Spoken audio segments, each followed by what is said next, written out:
Hey guys, it's Helen. It's Tuesday the 13th of February 2018. I'm officially 20 and a half years old and I have 3,300 followers. I've just been working on my 10th album. It's the 10th album I've worked on. It'll be the 6th that actually becomes an album, and my 5th electronically distributed album. I had an entire demo album, but I'm actually having to start again because I finally got someone to help me with songwriting, and he wants me to rethink my approach and persona. It's fine because I need to do it, but it's just irritating because I'm almost back to square one. It's like I'm wiping the slate clean.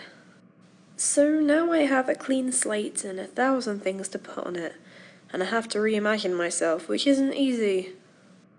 But anyway, today I'm going to tell you a story about irrational fears. I'm a consistently petrified person. There are thousands of things that I am and have been scared of. Knives, walking to the shops alone, needles, anything written by Justin Bieber, putting the bins out. But there's one bigger nightmare of mine that people tend to fixate on. I am absolutely and indefinitely afraid of butterflies.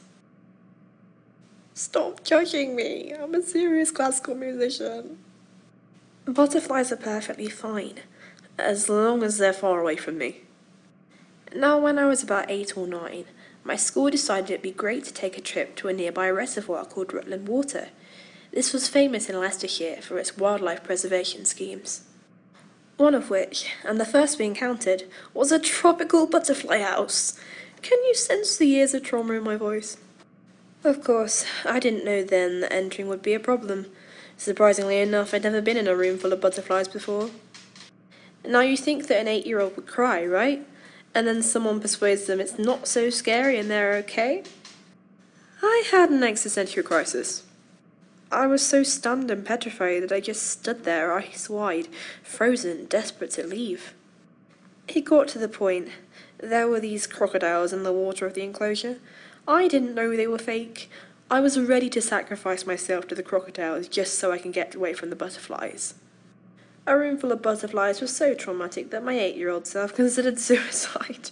I would rather get eaten by crocodiles than have that flappy demon spawn around me. Flash forward a decade and my family are at the Devon Railway. I spot a sign with otters on it. I friggin' love otters. Unfortunately, next to it there is a sign with butterflies on it. These adverts were for a butterfly and otter sanctuary. My parents thought it would be a great excursion because I love otters and my brother loves butterflies. However, they failed to take one crucial thing into account. I would rather die than be surrounded by butterflies. And so they bought the tickets, and I muttered something along the lines of, "If we have to walk through the butterfly enclosure to get to the otters, I think I'll cry."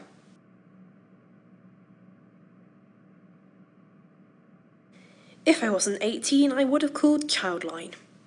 They were everywhere, and all I got was my dad laughing at me and David going, "Look, Helen, butterflies!" And I'm like, "Yes, thank you, brother, I noticed." And several muttered "please kill me's" later, we got outside and got to see the cutest otters ever. Only to find out we had to walk back through the butterfly enclosure to leave. Hey God, why do you hate me? Anyway, that's my fear of butterflies. Yay, now you know how to ruin me. Bye for now, guys. Keep calm and stay awesome.